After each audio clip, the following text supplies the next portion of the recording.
First indentured servants came over to farm tobacco in a place called Jamestown. Don't get confused with slaves. They came later and were part of the Middle Passage of the Triangle Trade. They had no rights and had an early rebellion called the Stono Rebellion where they hoped to get freedom in Spanish Florida. As for indentured servants, Nathaniel Bacon revolted in Jamestown because of class struggle.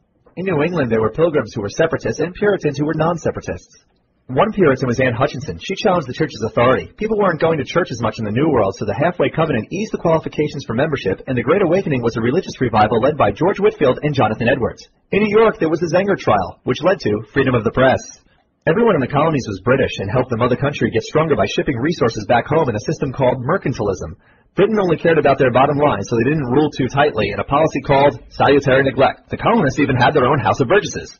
After the French and Indian War, the British taxed the colonies. Stamp Act, Townshend Act, and Tolerable Acts. The colonists got very upset. Inspired by Thomas Paine's common sense and the Declaration of Independence, they had a revolution. After the turning point of the war at Saratoga, the colonists won.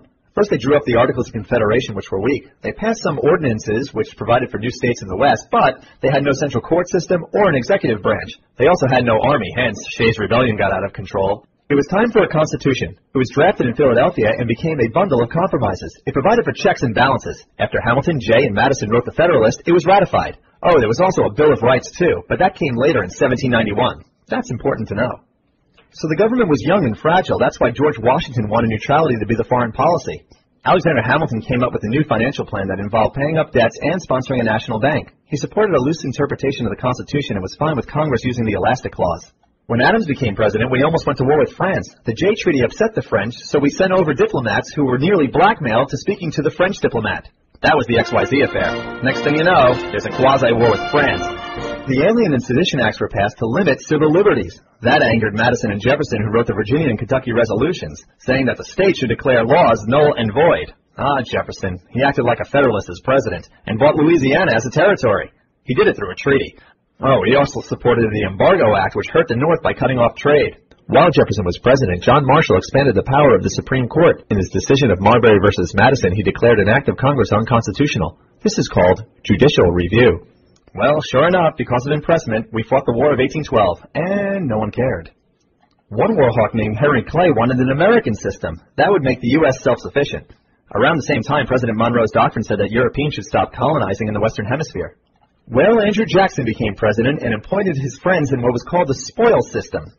He also vetoed the National Bank Recharter, removed Native Americans west of the Mississippi River, and enforced the tariff. As for that tariff, the scary-looking guy named John C. Calhoun, he wrote the South Carolina Exposition in Protest, stating that the tariff should be declared null and void. But Henry Clay found a compromise, as usual. During Jackson's presidency, there was also a market revolution where factories went up in Lowell, Massachusetts, and Eli Whitney invented the interchangeable parts method.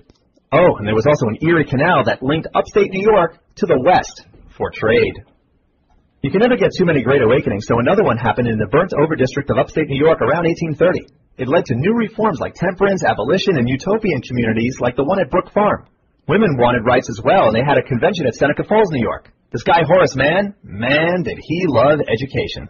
There were even these guys called Transcendentalists. Emerson and Thoreau reflected introspectively and loved nature. In the antebellum period, there were the causes of the Civil War. During Manifest Destiny, the U.S. acquired all of this territory. Much of it came after winning the Mexican War. But should these states be slave or free? If you ask David Wilmot, he would say free, at least in the New Mexican land. There are three compromises you need to know about slavery. The Missouri Compromise of 1820 brought in Maine as a free state and Missouri as a slave state. That's the one with the 3630 latitudinal line you need to know. The Compromise of 1850 created a strict fugitive slave law, and California became a free state. And Stephen Douglas's Kansas-Nebraska Act let the people decide whether they should have slavery or not, and that's called popular sovereignty. It wasn't such a good idea for Kansas. It led to bleeding Kansas. Well, between John Brown's raid, Uncle Tom's Cabin, and Lincoln-Douglas debates, it was clear that slavery was a hot topic.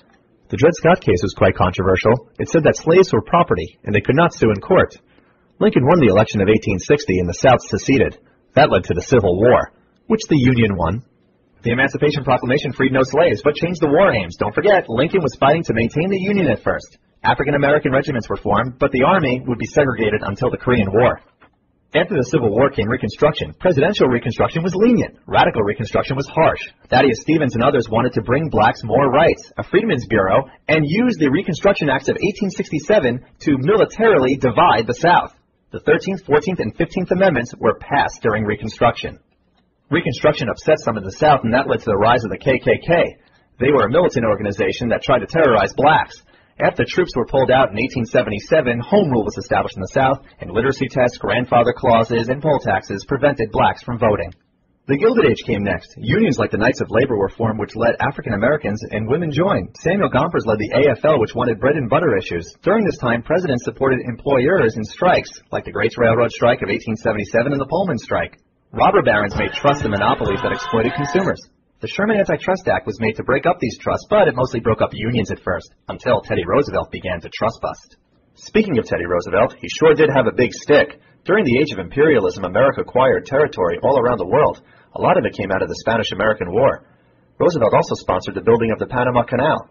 Hay, don't forget about John Hay. He supported the open door policy, which protected American interests abroad in China. Free land from the Homestead Act brought many people out to the West. There, Native Americans were being oppressed.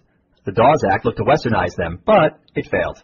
The Wounded Knee Massacre left many Sioux dead after they did a ghost dance in protest of oppression. Immigrants came over during this time. Old immigration was from Western Europe, from places like Ireland and Germany. New immigration was from Eastern Europe and Southern Europe, from places like Russia and Italy. By the 1920s, quotas were set up to limit new immigrants after a Red Scare. The Chinese were excluded altogether, and the Gentleman's Agreement kept out the Japanese. Immigrants were poor and tend to live in cities because that's where the jobs were. Jacob Riis showed everybody how the other half lived. Women reformers like Jane Addams started settlement houses to aid the poor immigrants. Populism emerged as an important third party. They wanted more silver to be put into the currency to inflate crop prices. William Jennings Bryan lost the election of 1896 after giving the Cross of Gold speech. Still, populists wanted things like a graduated income tax and a direct election of senators. Those became law during the Progressive era. Other progressive reforms were direct primaries, prohibition, and giving women the right to vote. Also, muckrakers helped bring attention to bad stuff happening in the country. Ida B. Wells spoke out against lynching, Ida Tarbell helped break up Standard Oil, and Upton Sinclair got everyone sick when they read The Jungle. This helped lead to the FDA. Woodrow Wilson basically stole the election of 1912 when Taft and TR split the vote. World War I broke out, and we got involved because of the boat, Lusitania, and the note, Zimmerman telegram.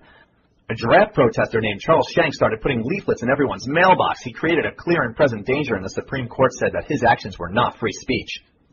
The Allies won the war, but America would not ratify the Treaty of Versailles because it questioned our neutrality. Just ask Henry Cabot Lodge.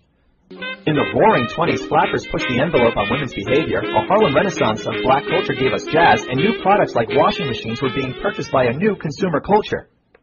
A guy named John Scopes was brought to trial for teaching about the theory of evolution in class. The 20s ended in a bust because of overproduction of crops, speculation of stocks, buying on credit, bank failures, and the stock market crash. Hoover failed to save the day.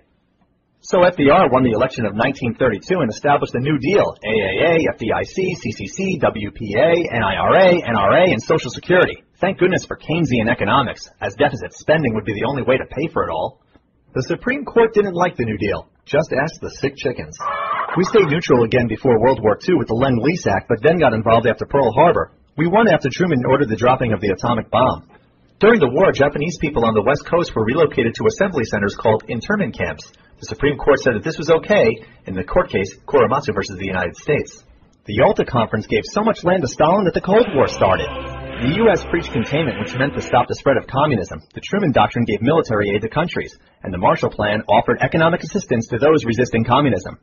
During the Cold War, there was the U-2 spy plane incident, Berlin airlift, and the Soviets shot Sputnik into orbit. That led to more American spending on education.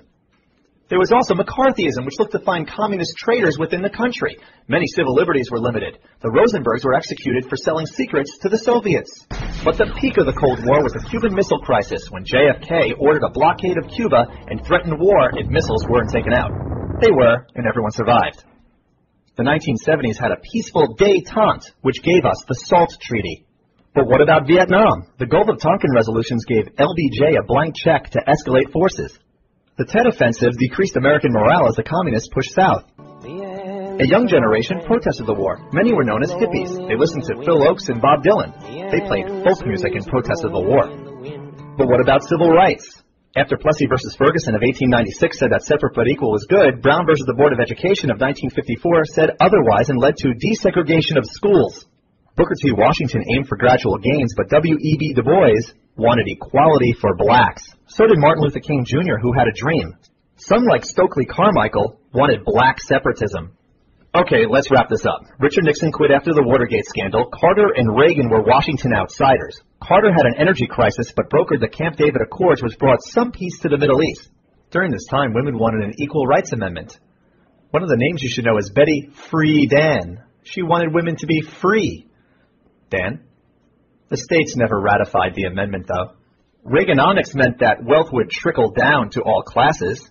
Remember, Republicans favored the rich, like robber barons, who wanted to raise tariffs, but give some tax breaks. Democrats wanted to decrease tariffs and help de-poor. Certainly that was the case with LBJ and his Great Society. Clinton had NAFTA, which aided trade among all North American countries. He also got impeached for, but we're not going to talk about that. W. Bush invaded Afghanistan and Iraq after 9/11. Obama favored health care and stimulus packages to try to get out of the recession. Best of luck on your test.